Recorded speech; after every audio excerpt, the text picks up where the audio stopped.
मोहम्मदान दिकारब नाशम, उसके आने के बाद अंधेरा मिट जाएगा। यानी मोहम्मद सल्लल्लाहु अलैहि वसल्लम के आने से पहले बहुत अंधेरा होगा। अरब के अंदर कितना अंधेरा था।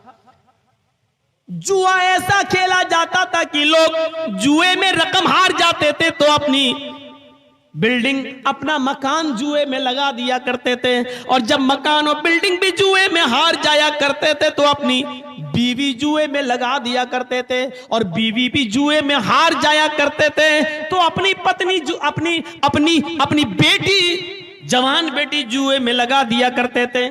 शराब तो इतनी पीते थे, उनके घर में जब कोई बच्चा पैदा होता था तो माँ उसको अपना दूध नहीं पिलाती थी, बल्कि सबसे पहले खानदान की जो परंपरा थी, शराब की बूंदें, शराब के ड्रॉप्स, वो उस बच्चे के हलक में डाला जाता था। यह कहा जाता था कि बेटा, बड़े होने के बाद शराब पीना तेरा पैदाइशी हक है, क्योंकि इसकी आदत मैंने तेरे अंदर पैदा होते ही डाल दी है। ये अरब का एक मिजाज था, अरब के अंदर शराब का ये माहौल था कि पैदा होने के बाद बच्चे के गले में सबसे पहले खजूर या छुआरा चबाकर या शहद नहीं चटाया जाता था, बल्कि सबसे पहले शराब के ड्रॉप्स, शराब की बूंदें उसके गले में डाली जाती थी।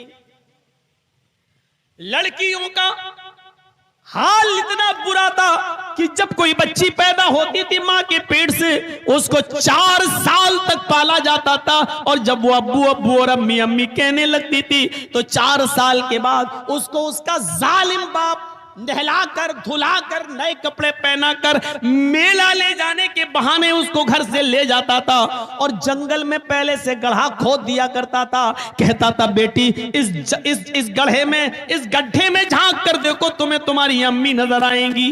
बेटी अपनी माँ को देखने के लिए जब उस गड्ढे में झांक कर देखती थी तो पीछे से उस बच्ची को धक्का दे दिया जाता था, और फिर मिट्टी उसके गड्ढे पर उसके सर पे डालना शुरू कर दिया जाता था, और वो अब्बू अब्बू चिल्लाती रहती थी, चीखती रहती थी, लेकिन इस जालिम बाप को उस वक्त भी रहम नहीं आता था। और जब तक उसकी आखिरी आवाज भी खत्म नहीं हो जाती थी, निकल न जाती थी, ये जालिम बाप अपनी बच्ची की आखिरी सांस के उखड़ जाने का इंतजार उसी कब्र, उसी गड्ढे के पास किया करता था।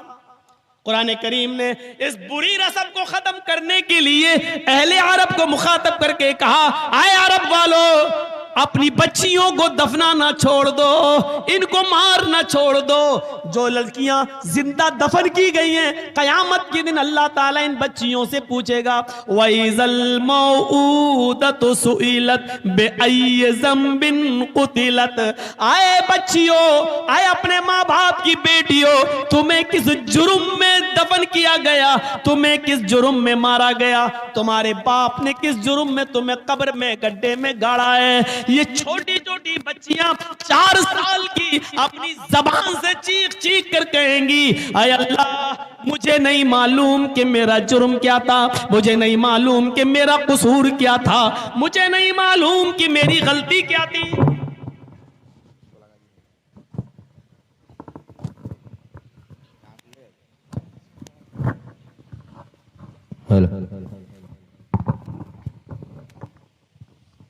मुझे नहीं मालूम कि मेरी गलती क्या थी, बस शायद मेरी सबसे बड़ी गलती ये थी कि तूने मुझे इस घर में लड़की बनाकर पैदा किया था। आय अल्लाह, अगर मैं बेटी ना होती, अगर मैं लड़की ना होती तो मुझे दफन न किया जाता। मेरा कसूर ये था कि मैं एक लड़की बनकर इस घर में पैदा हुई। ये हाल था लड़की, इतना अंधेरा था वहां, इतनी जिहालत थी और इतना अंधकार था अरब की सरजमीन पर। आप अंदाजा लगा सकते, अंधकारम नाशम, मोहम्मद आएंगे तो अंधेरे को नाश कर देंगे सल्लल्लाहु अलैहि वसल्लम। ये था माहौल वहां का। इसलिए मोहम्मद रसूलुल्लाह सल्लल्लाहु अलैहि वसल्लम की 8 खूबियां बताई गई हैं। जरा गौर से देखिएगा, 8 खूबियां। अश्वमा शुगमारूहा देवदत्त जगतपति आसिना साधुदमनम षटेश्वर्या गुणन्विता।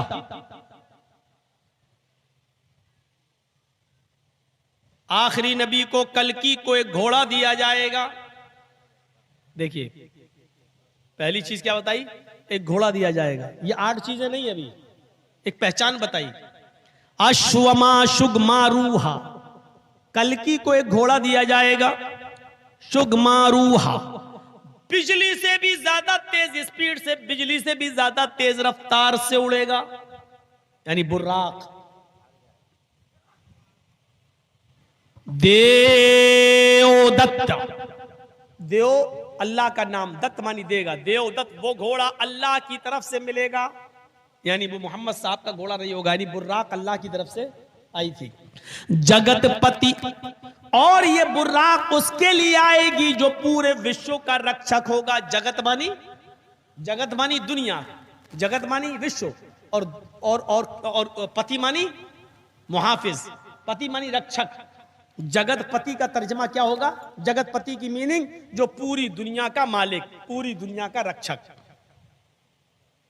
मोहम्मद रसूलुल्लाह पूरी दुनिया के लिए नबी बनकर आए, रहमतुल लिल आलमीन।